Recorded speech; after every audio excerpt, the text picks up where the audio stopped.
So my name is Melanie Goss. I work for Orange County Parks. I am maintenance crew supervisor for a historical operations group. I manage 8 historic sites for the county. This is my favorite one. So they split the land. Peralta took the hills. So when you hear the hills over there called Peralta Hills, that's the reason. The Yorbas took where Orange, Olive, and Lincoln come together in Orange, that area. When Jose Antonio died, in his will, he left the land that he owned divided equally among his male heirs. The widow Yorba didn't like that idea too much, and she redivided the land among all children, male and female. Bernardo had land at the other side, down on the other property, but he wanted to make his money doing agriculture. Bernardo was smart. He knew how to get water to come up. So he was able to bring the water from the river into this area. So he petitioned for a land grant.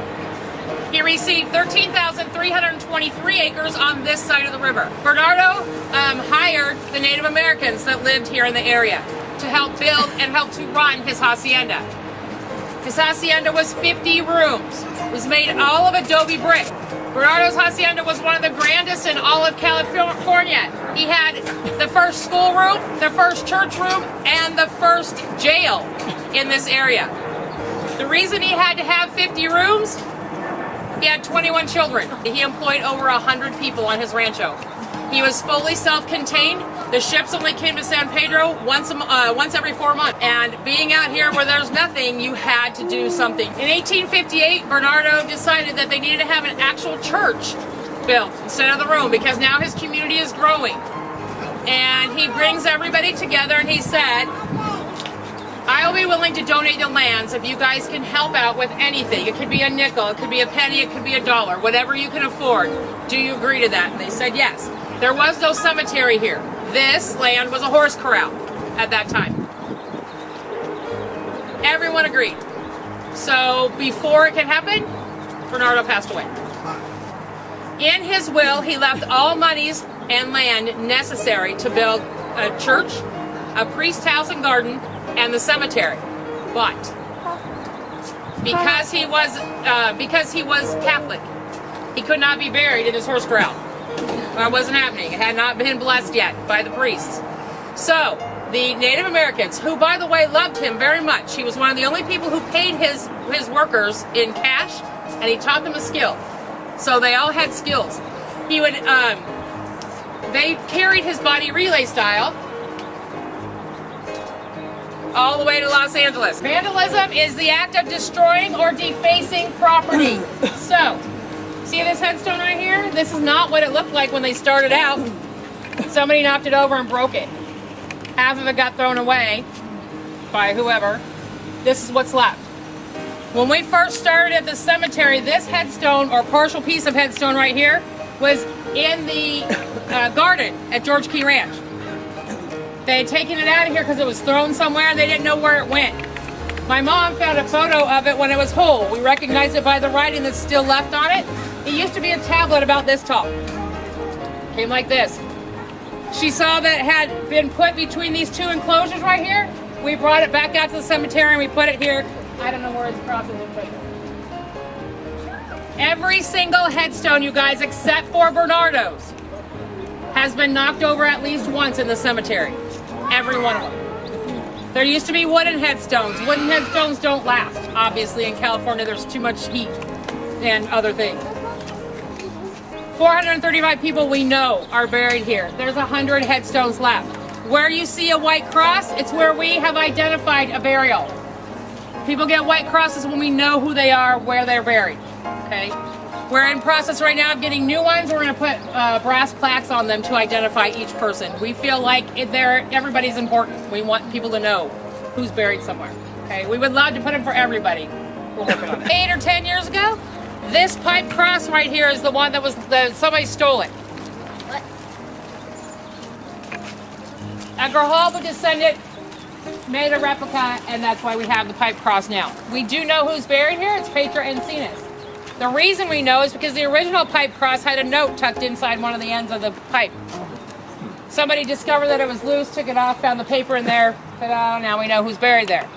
The good news is, when they found that, they made a photocopy of it, put the photocopy back in the original type cross, kept the original at George Key Ranch. So when they stole the cross, they took the photocopy of the original. It was written on the back of a Western Union telegram, and it told who it was, and her brother-in-law made the cross for her because he held her in high regard. These little footstones mark where these people are buried. It's a lot cheaper to have me come out and inscribe your name on one headstone if you've got a lot of family members than it is to put a headstone like this for every person. Okay? So when you're in a different cemetery and you see them and they say mother, brother, sister, cousin, uncle, aunt, whatever, that's the reason why. Look at the stone that's near it and it will tell you who they are. Prudencio Yorba, this gentleman right here. His headstone is the big white obelisk behind right here. This is his wife, Dolores Ontiveros. Prudencio was the first official caretaker of the cemetery. Prudencio never made a map of the cemetery, folks. That's the reason why I can't come back and put a cross or a headstone for every single person who's buried here. He took notes. Melanie buried so-and-so, paid $10. That's it. Not Melanie buried so-and-so by the pepper tree in the northeast corner of the... But he tried. So they only came out here once a month. Generally, the priests only came out here once a month to do things in the church or whatever. They kind of self-sustained their, their church and their cemetery until once a month when the guy came out here. Albert Yorba is well known in this area. If you've lived here long enough, you probably know him, or knew him. I should say he passed in 1991. He was the last person to be granted permission to be buried in the cemetery. His wife passed before him, so he opted out. They're both buried at Holy Sepulchre also. Now, he died from a mastoid infection behind the ear. He had the bone behind the ear got infected. Today they would give you some antibiotics, should be all right. His headstone was stolen from the cemetery, and to clue you how influential his father was, Albert put out one phone call to one person and said, better spread the word. If my son's headstone's not back here by sundown, somebody's in big trouble. The next day he had the headstone back. So I don't know who called who or what, but they found it. Albert was a huge champion for the cemetery before he died. The county got this property in the early 1970s. They paid $1 for it, with the stipulation that they would keep it a historic site. If they cannot do that, they have to give it back. They never ever did anything until 1980. 1980, the weeds were like this tall. They came in and they cleared everything out. Here's what happened. They took all the headstones out of the cemetery and they put them in Bernardo Yorba the 5th, I think, his barn on the other side of the river from here. They came in, they cleaned everything up, they put a layer of dirt down, it looked really pretty, they brought all the headstones back, and guess what they did not do? They didn't make a map. So, then, Bernardo said, okay, well I know this one goes here, and that one goes there, and this one goes there, and I'll show you the perfect example of the okay, the place where you guys are probably all waiting to hear the Pink Lady story. It's her grave. Okay, we're gonna go to her next. Okay, just a quick history on the outside of the cemetery, what it was like before. It's this. If you turn around, you'll see a sign that says original entrance. There was a path that led from that area on a diagonal going down to the church. Okay, the great-granddaughter that wrote the story about the hacienda said that it was 400 paces between here and there. And I used to think that it might have been Prudencio's because he was really tall and his legs were long, maybe that 400 paces. It seems kind of far. And then I got a Fitbit. And now I'm like, oh yeah, it probably was 400 because 400 paces is farther than you think. Okay, so the second entrance was on this gate, on this side over here. When we have old-timers that come up here and they haven't been here for a long, long time, sometimes we have to take them over there and then turn them around to find where they're, because they get confused. They're not used to the gate being over there. We've had that happen a lot, actually. That gate used to be a chain link fence. It used to have a gate, and every family member had a lock. So it was this huge chain of locks. I had a guy come up here and say, yeah, I used to come over with my grandma, and she'd make me lift up the lock so she could find hers, open it, and we'd come in the cemetery. There was a dirt road that ran along the side of the cemetery. When they built the condos, they cut the hill away. There was a house up at the top of the hill right here. That's where the Sepulveda brothers lived. The Sepulveda brothers lived in that house, two of them, until the Jantz company bought the property. They had no indoor plumbing the whole time they lived there. They never had a lock on their door. There was a hole through the door and a hole through the wall with a chain on it. It was never tight. It was never closed. I got some stories from some folks who used to live here back in the day, and they talked about how they would step over the, where is he? I know he's here. That guy's one of them over there. They used to step over the chain. They'd go in and they'd take an axe, they'd take a BB gun, or they'd take something, and they'd go out and they'd do hunting or whatever. Every time, you guys, it ended up in tragedy. They shot somebody's prize pig by accident. They cut down somebody's favorite cherry tree one time. Craziness. Good stories, though. Like, I wouldn't trade it for the world. That's one of the reasons why I love it here so much, for all the stories that come in. When the kids would come in here in the middle of the night, one of them would put on their pea coat, had a big collar. He'd flip the collar up and get on his horse and he'd ride down here. Scare the you-know-what out of everybody that was down here thinking it was a headless horseman, and they'd take off.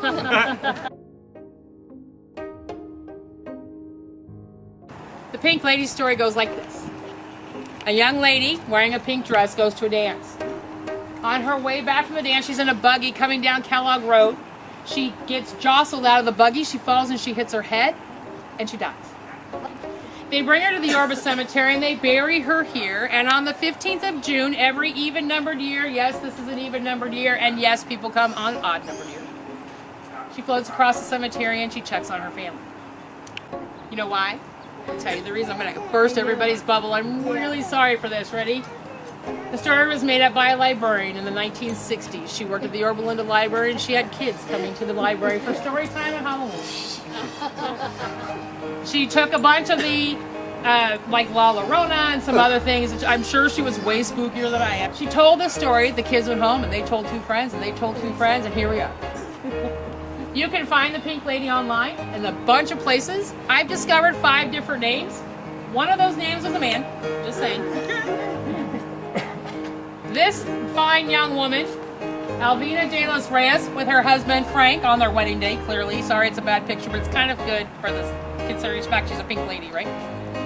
She is our most popular Pink Lady. She's buried, not right where you're standing, but that's where her headstone is. No. That's not her actual burial place. I think she's either here, where these bricks are, or there, where those bricks are. And I'll tell you the reason why. I know for sure she's not where her headstone is. This is where the moment comes in. Ilaria and Manuel de los Reyes. That spot is not big enough to have 2 people in it, as you see. Okay? This ground is as hard as concrete. When you try to put a cross in this ground, it literally, we have to take a metal thing and pound in the ground to get into it. They're not digging a double grave in this thing, I promise you.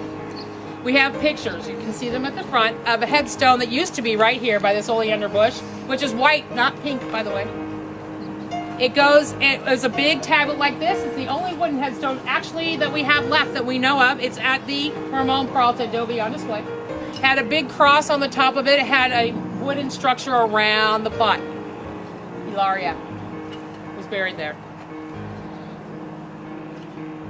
Alvina is the daughter-in-law to Ilaria and Manuel. When they brought all the headstones back from Ben's barn, the moment was, I know she goes here somewhere, maybe right here. Yeah. That's a good question why they picked her as a Pink Lady, considering the fact that she died in childbirth. She lived in the town of Olinda. The downtown district of Olinda was what is now the Carbon Canyon Lake. The Carbon Canyon area was oil. Olinda was an oil town. Her and her husband Frank lived there. She died in childbirth. And she was 31. Wasn't in a buggy, I'm pretty sure. Definitely wasn't wearing a pink dress, pretty sure. Her daughter died 2 weeks later and is also buried here. So yeah, so there's the Pink Lady. Now, people still come out here, okay? They don't see anything. I've been here plenty of times, and I've seen people stand on opposite sides of the cemetery and take pictures at the same time. And then show me, look, we got orbs. No, you got the guy on the other side taking a picture at the same time. Again, I'm a full believer, you guys, so if I would love to know that she was here, if there was somebody here, that if she talks to you before she talks to me, then we have a problem. This headstone here, you can look all around both sides, there's no inscription on it. Before I started here. the ranger that was here had an event, opened up the gates, family members came in, and somebody was putting flowers here, and he's like, yes. Who's buried there? They said, Frank.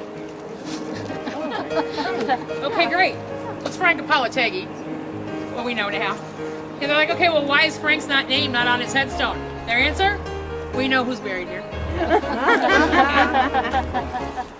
The bricks behind me. Pascal Daniel. Pascal Daniel was a sheep farmer for a minute. Then he became a mason. So he did brickwork.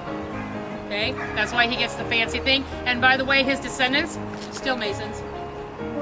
Trying to get them out here to fix his headstone. Everybody's really busy though. Ambrosia Hernandez is the broken stone in the back. When we first started here, her headstone was over there underneath the arbor. Nobody knew where it went. We happened to find a picture of Ambrosia Hernandez's headstone. This is what the area behind me looked like before. We put her all back together, put her on her spot. Her son is buried next to her. We don't know what happened to his headstone. But you can see all the little wooden headstones in front of it. That's the area that's open between Pascal Daniel and Ambrosia. The Garcia family's buried there. The Garcia family owned the Rock House. All right, y'all, I appreciate you being here today. Thank you for coming out and listening to me talk. All right, and then we invite you to come back again.